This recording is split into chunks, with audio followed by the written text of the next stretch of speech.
Dhurandhar director Adityadhar తీసింది 3 సినిమాలే అయినప్పటికీ 3 ఇండియన్ బాక్స్ ఆఫీస్ను షేక్ చేశాయి. ఇప్పుడు ఆదిత్యధర్ ప్రభాస్తో సినిమా తీయడానికి సన్నాహాలు చేస్తున్నాడు. ఇప్పటికే సీక్రెట్గా ప్రభాస్ని కలిసి నరేషన్లు కూడా ఇచ్చాడని టాక్ వినిపిస్తుంది.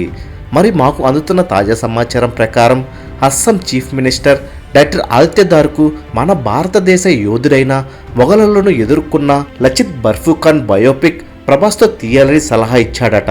మరి ఈ స్టోరీని పరిగణలో తీసుకుంటే ప్రభాస్ ఓకే చెప్తే ప్రభాస్ మొట్టమొదటి బయోపిక్ అవుతుంది. మరి ప్రస్తుతం బయోపిక్ల ట్రెండ్ నడుస్తున్న విషయం తెలిసిందే. ఆదిత్యధర్ వంటి గ్రేట్ డైరెక్టర్ ఈ సినిమాను తీస్తే ప్రభాస్ ఒప్పుకుంటే ఇండియాలోనే కాకుండా వరల్డ్ వైడ్గా ఈ సినిమా సెన్సేషన్ సృష్టిస్తుంది.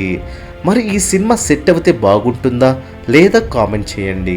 మరెన్నో టాలీవుడ్ లేటెస్ట్ అప్డేట్స్ ఎప్పటికప్పుడు తెలుసుకోవాలనుకుంటే తప్పకుండా మూవీ మహల్ ఛానల్ సబ్స్క్రైబ్ చేసుకుని బెల్ ఐకాన్ను యాక్టివేట్ చేసుకోండి. ఈ వీడియో మీకు నచ్చినట్టయితే లైక్ షేర్ కామెంట్ చేసి మూవీ మహల్ ఛానల్ సపోర్ట్ చేయండి.